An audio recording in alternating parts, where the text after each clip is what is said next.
Hello friends, welcome to news Tamil online. இந்த காலத்துல துரோகம் செய்யற மனைவியோ கணவனோ ஆதாரத்தோட நிரூபிக்கப்பட்டா தண்டிக்க சட்டம் ஸ்ட்ராங்காவே இருக்கு. ஆனா இதெல்லாம் கொஞ்சம் சாஃப்டான தண்டனைகள் தான். இதுவே கிட்டத்தட்ட 400 வருடங்களுக்கு முன்னாடி இந்த மாதிரி குற்றம் செய்யற பெண்களுக்கு ஆஸ்திரிய மக்கள் ரொம்பவே மோசமான தண்டனைகளை கொடுத்திருக்காங்க. ஒரு நீண்ட கத்திரிக்காய் ஷேப்ல இருக்கிற ஒரு இரும்பு பொருளை அதுக்கு முன்னாடி இந்த வீடியோவை சின்ன பசங்க பாத்துக்கிட்டு இருந்தா கண்டிப்பா ஸ்கிப் பண்ணி வேற வீடியோஸ்க்கு போங்க. உங்களுக்கான வீடியோ இது கிடையாது. அந்த ஒரு இரும்பு இயந்திரத்தை பெண்களோட பிற பொறுப்புல சொருகி மேல இருக்கிற தலையை திருகும் போது உள்ள இருக்கிற அமைப்பு விரிவடைஞ்சுக்கிட்டே வரும். ஒரு கட்டத்துக்கு மேல தசைகள் அறுபட்டு கிழிஞ்சு ரத்தம் நிக்காம வெளியேறி அந்த பெண் கடைசியா இறக்கவும் நேரிடும். இப்படிப்பட்ட கொடூரமான தண்டனைகளை 16ஆம் நூற்றாண்டுல துரோகம் செய்யற மனைவிகளுக்கு ஆஸ்திரிய மக்கள் கொடுத்திருக்காங்க. அது மட்டும் இல்லாம பிற பொறுப்புகள்ல இல்லாம வாயிலையும் இந்த ஒரு தண்டனையை கொடுப்பாங்க. எப்படி பார்த்தாலுமே இந்த தண்டனைகள் பழங்காலத்துல பெண்களுக்கு கொடுக்கப்பட்ட ரொம்பவே மோசமான தண்டனைகள்னு தான் சொல்லலாம். இன்னைக்கு இந்த வீடியோல பழங்காலத்துல குறிப்பா பெண்களுக்கு கொடுக்கப்பட்ட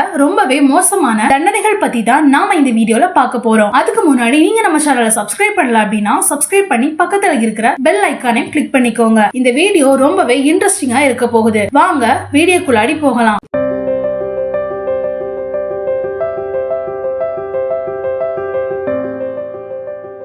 முதல்ல நம்ம பார்க்க போற தண்டனை யோனி தைப்பு. இந்த தண்டனை ரொம்பவே மோசமான ஒரு தண்டனை. அதாவது ஏஜ் அட்டன் பண்ண குழந்தைகளுக்கு அவங்களோட பிறப்புறுப்புகளை திறக்கவே முடியாதபடி சேர்த்து வச்சு தச்சுட்டா எப்படி இருக்கும்? இந்த ஒரு விஷயங்களை இமேஜின் பண்ணி பார்க்கும் போதே நமக்கு புல்லரிக்கும். ஆனா அந்த காலத்துல இருந்த சில பெண்கள் இந்த ஒரு கொடுமையை ரொம்பவே அனுபவிச்சிருந்திருக்காங்க. இது பல வகையான இளம் ஆப்பிரிக்க பெண்கள் அனுபவிச்சிருந்திருக்காங்க. இந்த தண்டனை கிட்டத்தட்ட 500 வருடங்களுக்கு முன்னாடி துவங்கி மக்கள் விழிப்புணர்வு அடைந்த இந்த 20ஆம் நூற்றாண்டுகள் தான் இந்த ஒரு தண்டனை முடிவடைஞ்சிருக்கு. ஆப்பிரிக்க பழங்குடியின மக்கள் அவங்க கூட்டங்கள்ல புதுசா ஏஜ் அட்டன் பண்ண குழந்தைகளை திருமணம் ஆகிற வரைக்குமே இன்னொரு ஆண்மகன் அந்த பெண்ணை தீண்டிட கூடாது அப்படின்னு இந்த மாதிரி ஒரு மோசமான சடங்குகளை பண்ணியிருக்காங்க. சிறுநீர் கழிக்கிறதுக்கு மட்டுமே ஒரு சின்ன துளை போட்டு மத்தபடி மொத்த இடங்களையுமே தச்சிருவாங்க. தவறு செய்யற ஆண்களுக்கு பதிலா இப்படிப்பட்ட கொடூரமான விஷயங்களை பல நூற்றாண்டுகளா ஆப்பிரிக்க மக்கள் இந்த பெண் குழந்தைகளுக்கு கொடுத்துருக்காங்க.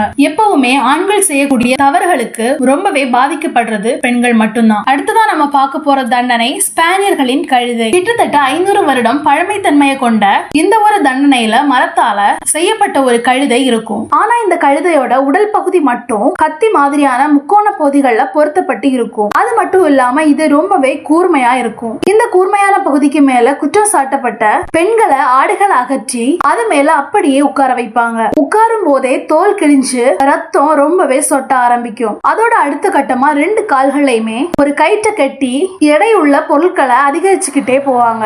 எது வரைக்கும் அப்படின்னா அந்த உடல் 2ஆ கிழிஞ்சு இறக்குற வரைக்கும் இந்த ஒரு தண்டனைகளை கொடுப்பாங்க. இப்படிப்பட்ட இந்த பயங்கரமான தண்டனைய ஸ்பானியர்கள் தான் முதல்ல கண்டுபிடிச்சாங்க. அடுத்ததான் நம்ம பார்க்க போறது புறம் பேசும் வாய்கள். இது 400 வருடங்களுக்கு முன்னாடி இங்கிலாந்துல கொடுக்கப்பட்ட ஒரு மோசமான தண்டனை. அந்த காலங்கள்ல அரசு ரகசியத்தை பாதுகாக்காம வெளியே பேசுற பெண்கள், அடுத்தவங்களை பத்தி தவறான காசிப்ஸ பேசுற பெண்களுக்கும் இந்த ஒரு தண்டனை வழங்கப்பட்டிருக்கு. இந்த குறிப்பிட்ட தண்டனையில இரும்பாலான ஒரு முகமூடிய தண்டனைக்குரிய முகத்துல பொருத்திடுவாங்க. அந்த ஒரு முகமூடியில கூர்மையான இன்னொரு அமைப்பும் இருக்கும். அது நம்மளோட வாயோட கனெக்ட் ஆகி இருக்கும். இந்த பெண்கள் ஒருவேளை தப்பி தவறி பேச முயற்சி பண்ணாலோ வாய் அசைச்சாலோ அந்த கூர்மையான ஆயுதம் அவங்களோட வாயை கிழிச்சிரும். அவங்க பேச முயற்சி பண்ண அவங்க வாயை கிழிச்சுக்கிட்டே வெளியே வரும். ஒரு கட்டத்துக்கு மேல பேச முடியாம உணவு எதுவுமே சாப்பிட முடியாம பசியாலையும் ரத்த போக்காலையும் அந்த பெண்கள் இறந்தே போயிடுவாங்க. அந்த காலத்துல புறம் பேசுதல் அந்த அளவுக்கு ஒரு பெரிய குற்றமா பார்க்கப்பட்டிருக்கு. இன்னைக்கு ஒருத்தங்களை பத்தி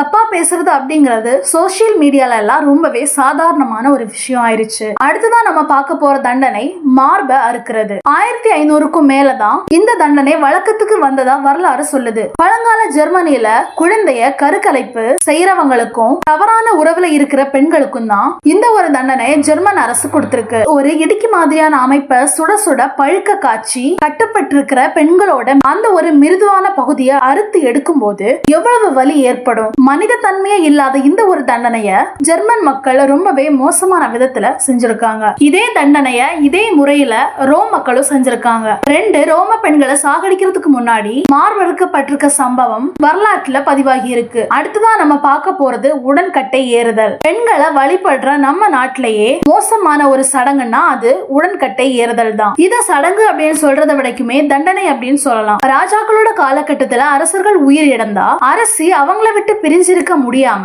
அந்த தனிமையை ஏற்றுக்கொள்ள முடியாம அவங்களா உடன்கட்டை ஏறுறது அப்படிங்கறது வழக்கம் தான். அப்படி உடன்கட்டை ஏறின எல்லா பெண்களுமே வயதுல மூத்தவங்களா தான் இறந்து போயிருக்காங்க.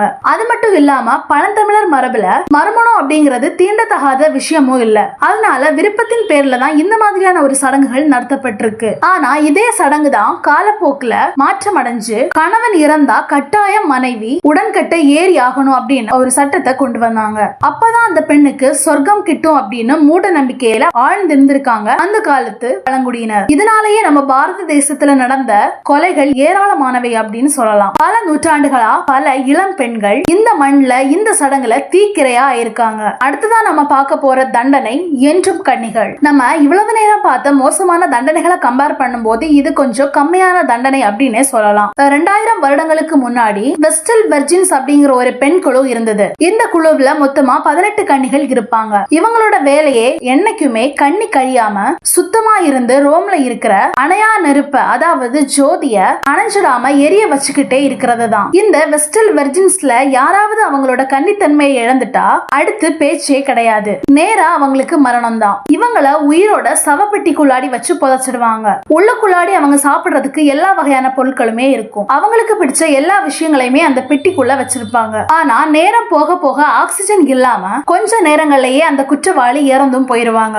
தண்டனைகள் தவறானது. ஆனா கம்பேர் பண்ணும்போது ஆல்ரெடி கொடுக்கப்பட்ட மோசமான தண்டனைகளுக்கு இது எவ்வளவோ பரவாயில்ல அப்படின்னு சொல்லலாம். அடுத்ததான் நம்ம பார்க்க போற தண்டனை முள் நாற்காலி. இந்த முள் நாற்காலியில ஆயிரக்கணக்கான ஆணிகள் அடிக்கப்பட்டிருக்கும். இந்த நாற்காலியில நிர்வாணமா குற்றம் செஞ்ச பெண்ணை உட்கார வச்சிருவாங்க. உட்கார்ந்த உடனேயே அந்த ஆணிகள் உள்ளுக்குள்ளாடி இறங்காது. ஒரு பெண்ணால எவ்வளவு நேரம் ஒரே நிலையில உட்கார முடியும்? கொஞ்சம் கொஞ்சமா அந்த பெண்கள் அசையும் போது கொஞ்சம் கொஞ்சமா அந்த ஆணி உடலை கிழிச்சு உள்ள போகும். இந்த மாதிரி நகரும் போது எல்லாமே ஆணி உள்ள ரொம்ப வலுவா போய் மொத்த ரத்தத்தையும் கிழிச்சு வெளியே கொண்டு வரும். இதுதான் ரொம்பவே மோசமான தண்டனை.